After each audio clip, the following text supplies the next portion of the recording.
Not everything is about you, Joe Biden. Someone is finally saying what they mean, and many people keep switching their opinion on an important topic. I'm Josiah Everton, and this is The Glorious Rescue. Aren't you tired of feeling forced to choose between staying informed and being indoctrinated?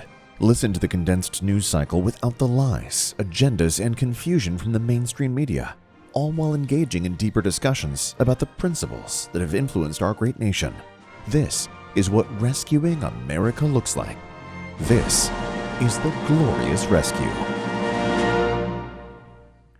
Welcome back to another episode of The Glorious Rescue. It feels like it was just last episode, maybe an episode before, that we were doing episode number 50, the special episode, I guess you could say. So we are moving right along, covering more and more and more.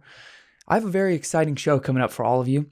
In fact, I'll give you a little bit of a sneak peek, meaning that our end of show segment will be Teach the Speech. So right now, right this second, if you're listening on the YouTube channel, go ahead and comment right now who you think will be the speech, or who will be the spokesperson or the individual giving the speech, delivering the speech for today's segment. Go ahead and do so right now. The comment section will be, I guess we'll have some interesting names or a lot of different names, but we're going to get right on into it. And my guess is you all could make some very educated guesses based on previous segments. A little bit of a hint for you there, but go ahead and do so right now. Yep, go ahead. I'm still waiting. Yep, go ahead. And we're going to get right on into the show. If you are listening over in the audio platforms, I guess you're stuck. You can't really comment there. But what you can do is go ahead and hit that follow button, hit that subscribe button on whatever platform you're listening to. And we're going to jump right in with just very first of all, I guess I should say, and very quickly, we're just going to give you a couple different updates on some already existing stories. First one being Georgia.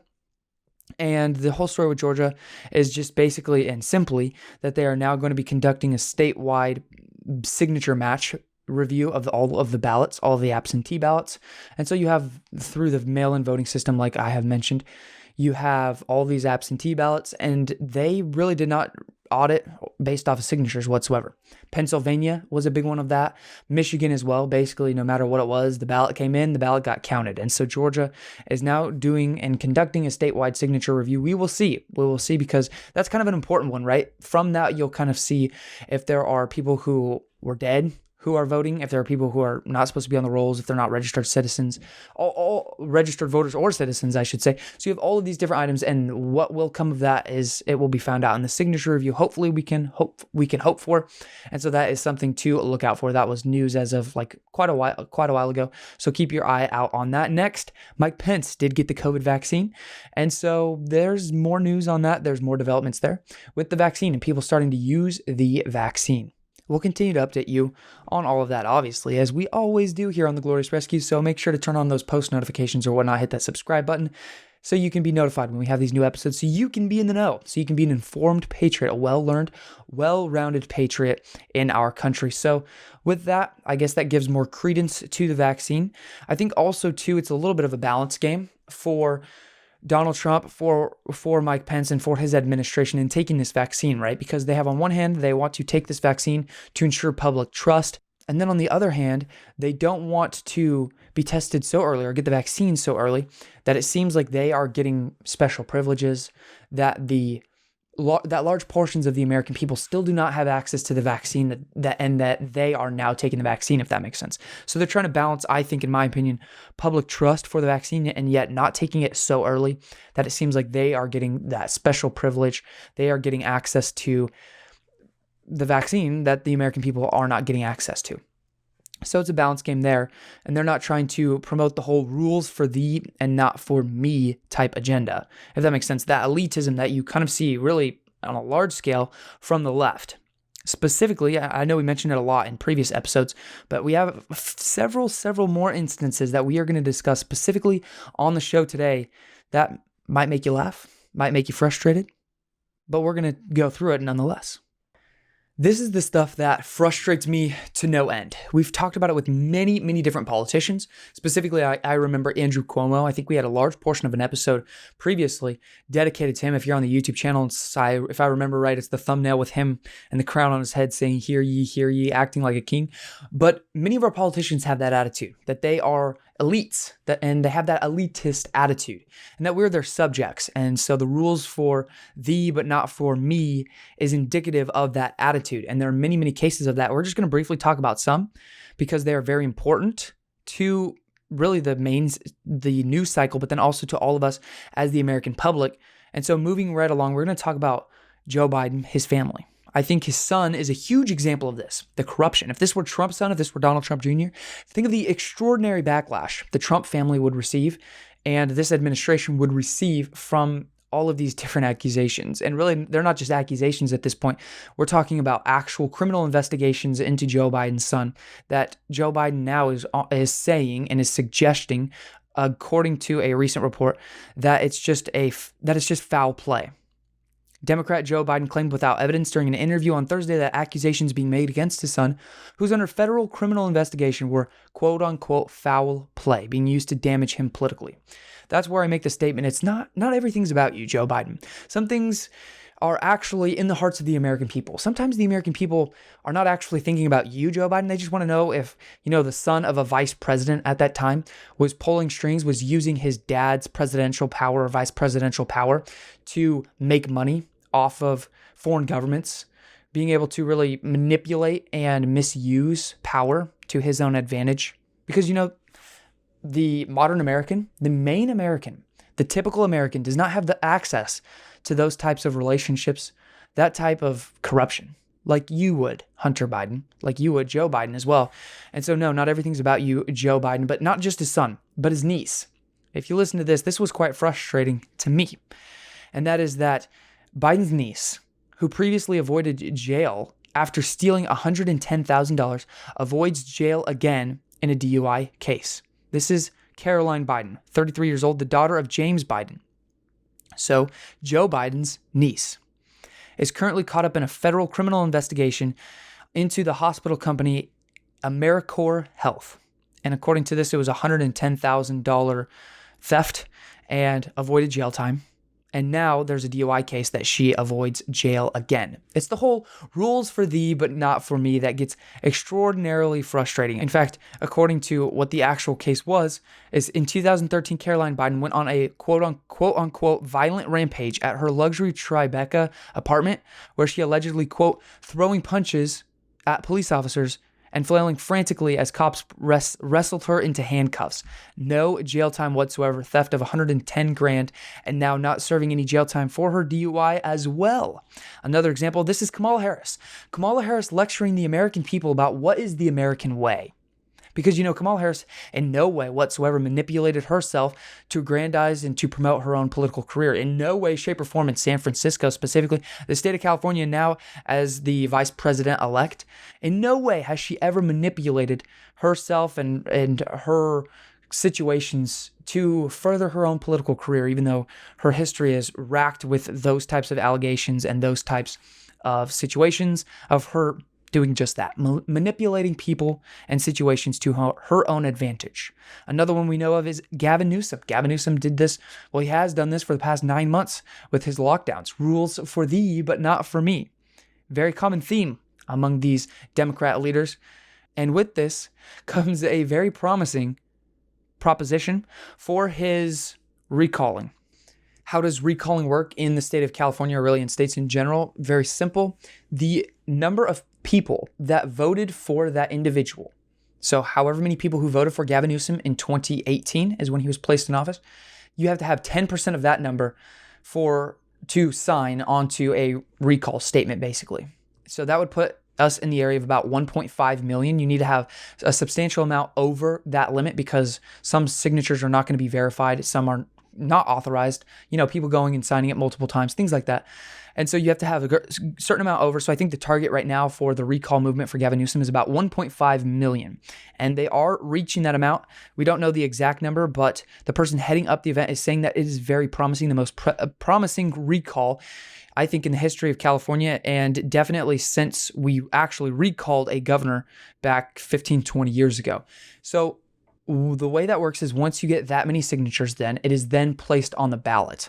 and then the people vote on it. It's like a referendum. And so it's not like once you get that amount of signatures, you just need 10% of the people who voted for him to sign this, and now he's out of office. But then it goes actually on the ballot, and the Californians and the residents and the voters in that state get a vote on it. So make sure to sign that recall, sign that petition. If that is something you stand by, it is something that I stand by. I signed it. So definitely make sure you check it out. Just quick Google search Newsom recall, whatnot. And definitely it's an easy e-sign. Definitely make sure to put your name on that. Another and a last example that I'm just going to briefly mention for this whole elitism is something very important, something very fundamental to our American system, and that is Mayor Bill de Blasio, one of the worst mayors, definitely one of the worst mayors in history, but definitely one of the worst current mayors right now sitting in American politics, aside from maybe Portland, where you have all those riots and all that, aside from maybe a couple different areas, but definitely Bill de Blasio, one of the worst. He has now blatantly stated that his goal, to put bluntly, is to redistribute wealth. I'll play the clip. That we needed to profoundly change the distribution of resources. I like to say very bluntly, our mission is to redistribute wealth. A lot of people bristle at that phrase. That is, in fact, the phrase we need to use. There you have it. Now, I can't fault him for saying this, because now finally we have someone coming out and saying what this is all about.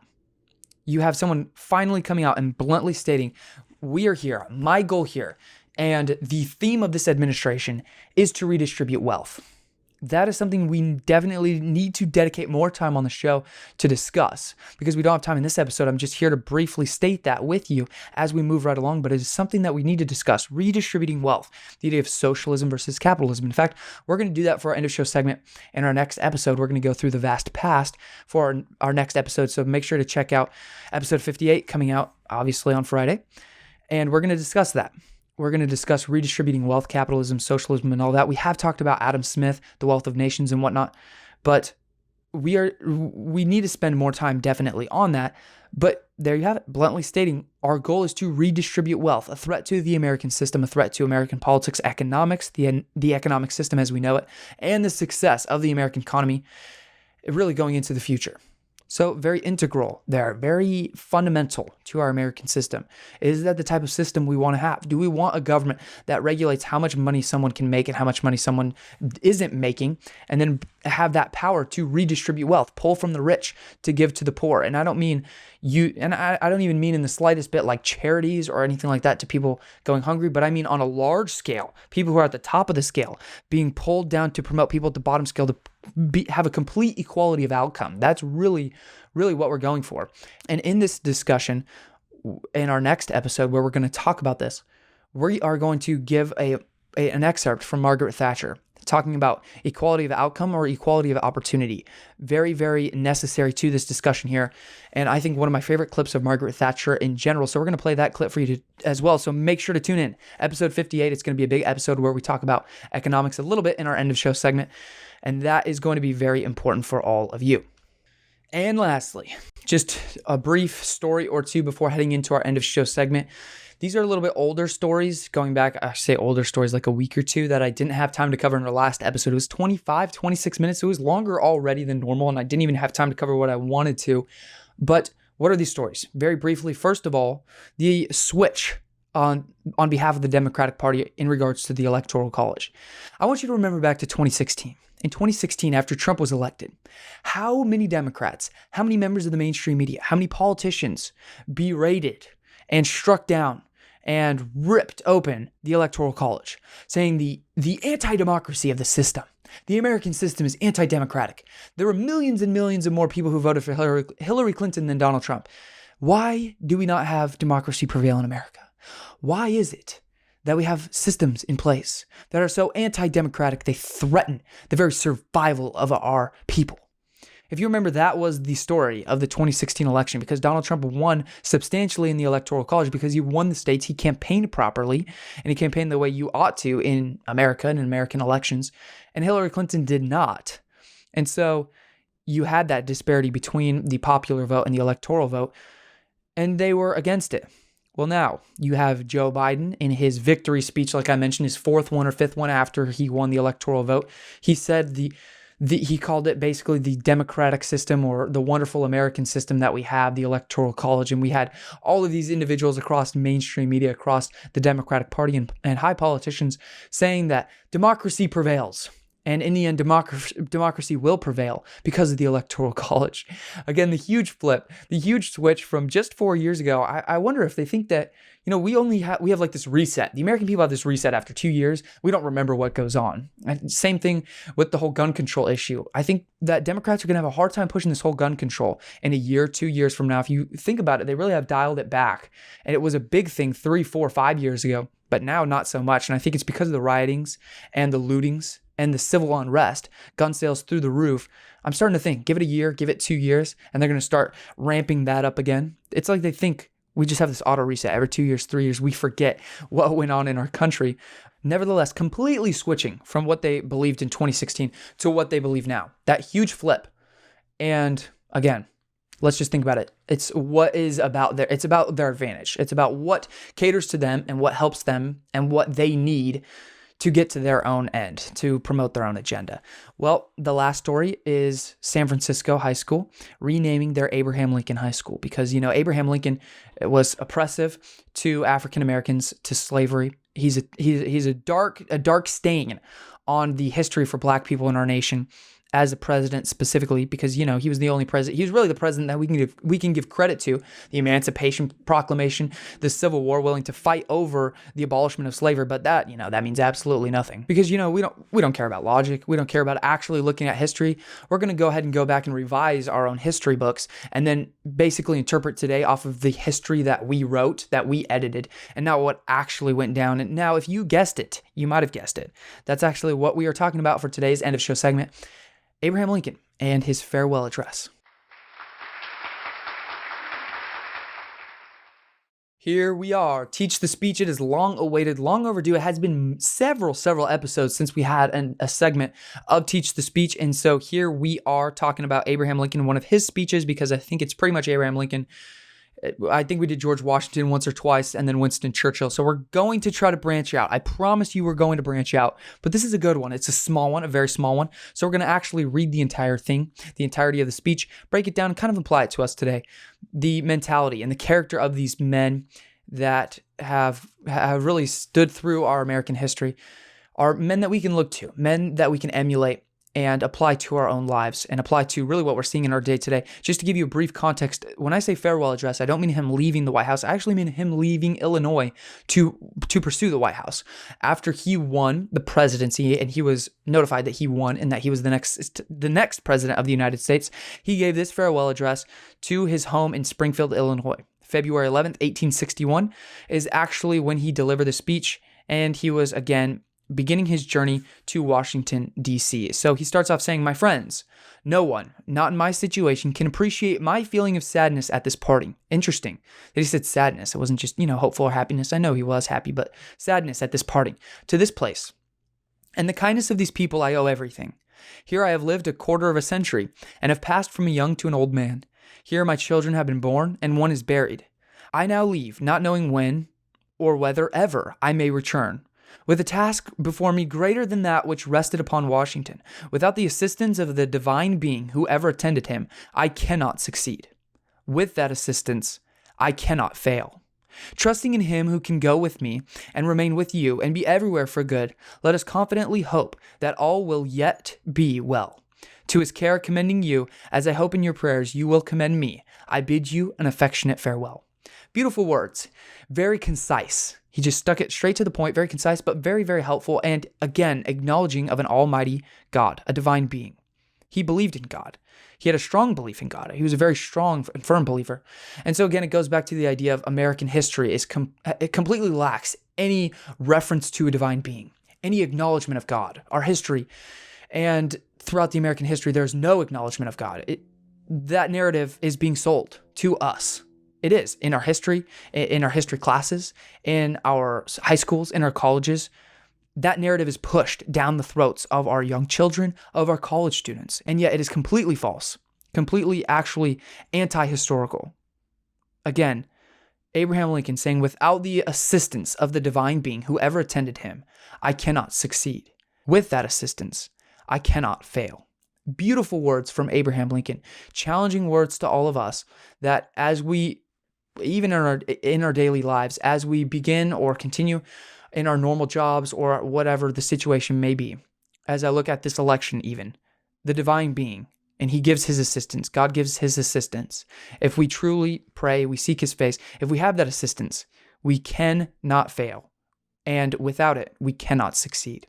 I give those words to you, those rallying words, those encouraging words to you as we go through a lot of the turmoil that we see in our nation. Remember that God is good and that God is here for us and that he has that assistance. Benjamin Franklin making a similar statement that if a sparrow cannot fall to the ground without God knowing, how can a nation, an empire rise and fall without the assistance of an almighty God?